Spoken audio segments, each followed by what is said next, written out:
અરવલ્લીમાં તેલીબિયા યોજના હેઠળ મગફળીની ખરીદીમાં ખેડૂતોમાં ભારે રોષ જોવા મળ્યો। ખેડૂતોનો આક્ષેપ છે કે ખરીદી પ્રક્રિયા દરમિયાન નેનો ડીએપીની બોટલો ફરજિયાત રીતે ખરીદવા માટે દબાણ કરવામાં આવી રહ્યું છે।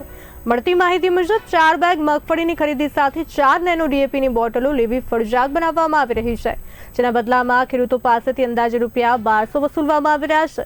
ખેડૂતોનું કહેવું છે કે જો તેઓ બોટલો લેવાનો ઇનકાર કરે તો મગફળીની ખરીદીમાં વિલંબ કરવામાં આવે છે અથવા પ્રક્રિયામાં મુશ્કેલીઓ ઊભી કરવામાં આવે છે। ખેડૂતોના જણાવ્યા મુજબ છેલ્લા 2 દિવસથી તેઓને ખરીદી કેન્દ્રો પર વારંવાર ધક્કા ખાવા પડી રહ્યા છે।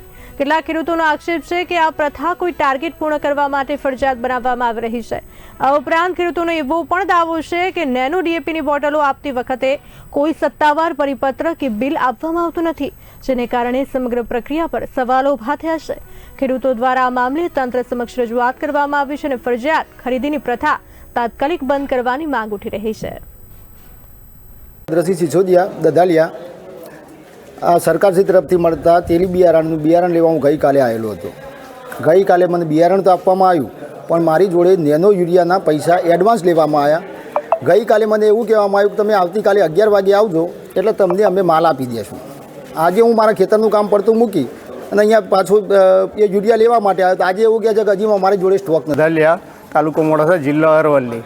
આજ રોજ મેં મગફળી તેલીબિયાનું બિયારણ લેવા માટે આવેલો, જે 4 બેગ મંજૂર થયેલી સરકારશ્રી તરફથી, જેની સાથે વગર જોઈતું નેનો યુરિયા અને નેનો ડીએપી અધિકારીઓ દ્વારા જોડબેરી ખેડૂતના માથા ઉપર થોપવામાં આવે છે કે જેની જરૂર નથી, જેની કોઈ ઉપયોગ નથી અમારે, એવી વસ્તુ જોરબેરી આપવામાં આવે છે। એના બદલામાં બીજી કોઈ વસ્તુ, માનો કે પોટાશ છે કે ફૂગની દવા છે કે પછી એવું હોય તો અમારે કામ લાગે, જે નથી જરૂર એને આપવામાં આવે છે અને જબરદસ્તી આપવામાં આવે છે, જે થોપી દેવામાં આવે છે। જે અમે પરિપત્ર માગીએ છીએ કે અમે બિલ લેવા તૈયાર છીએ, અમને બિલ આપો, તો